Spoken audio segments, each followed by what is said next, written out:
We are back with Dave Shelley, Director of Crossroads Relief and Development. And Dave, you've been talking to me for probably 3 months now saying we need to do something for the famine. This is an emergency situation. We got to help. I mean, if you remember back in 2011, over 250,000 people died before we decided to kind of wake up and, hey, we better get involved. We're trying to do this earlier and try to make sure that we protect the most vulnerable. Remember, when children are hungry, they'll probably die of a disease before they ever die of hunger because they're so weak. They catch anything and everything, especially in these refugee camps. So, you know, in the Sudanese refugee camp, it's over 100,000 people. Yeah. I've been in some of those refugee camps. It is a tough place to survive, and we want to expand what's being done. We love our partnerships. We've worked with them before. We've visited the sites to make sure that everything happened in a good way. The food got delivered. So we're excited about this partnership, but you know what? We need, the need is right now. We're sometimes too late and people die, but you know what? Maybe we could just jump in now and meet this goal of 100,000 that has a 6-to-1 match. And I mean, it's, or a 5-to-1 match, dollar becomes 6. It's an awesome time to invest in multiplier funds. So, you know what? For the sake of families and parents and they're going to struggle for the next number of months, boy, we'd sure love to have the help right now. You know, we hear this term donor fatigue. You know, when we've heard about this, it's never going to change. Well, we really have to adjust our thinking because, you know, we were just talking about personal and then just the clip there with my good friend Tom Zarowski who works in South Sudan.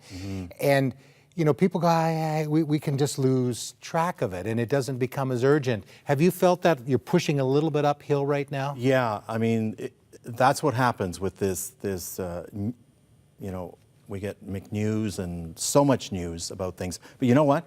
Just look at your grandkids and try to imagine the ones that are maybe 7 and under. You know what? If we don't help, half of them will die. And so if you think of your own kids, your own grandkids, the people you know saying, if they were starving, what would I do?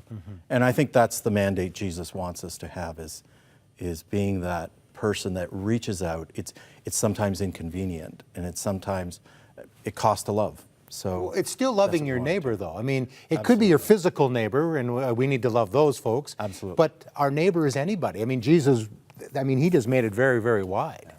Yeah. And I think of what you're saying, you know, extreme hunger has been cut in half around the world in the last generation. Those are stats that we don't hear about, but actually it is making a difference. And this does make a difference. And we see it, Dave, you've seen it on the ground. Absolutely. So, but in these regions where you have drought multiple times, missing rains multiple times, you know what? These are now emergency situations. And that's why it's so important. And I hope people catch the vision and, you know what, call in today and donate. And you mentioned kids, you know, one thing I know from being on the ground, kids and the elderly are the first to die. Very vulnerable. Right? Always. In times like this. And that's what's going to happen if we don't intervene. That's why we're making a difference today. Yeah, and we would encourage you to call in today. And we're not trying to, you know, make you feel guilty or anything. This is a great privilege we have to help people around the world. 1-800-265-3100. Call us now or crossroads.ca/donate. And again, $1 is $6, $100 is... Amazing. $600. Good. Today is the day. This is it. It's amazing. Right on. So again, thank you very much, David, for coming in, and we appreciate all you're doing and praying for you, you know, because I know that we carry these burdens, but we can make a difference. We're gonna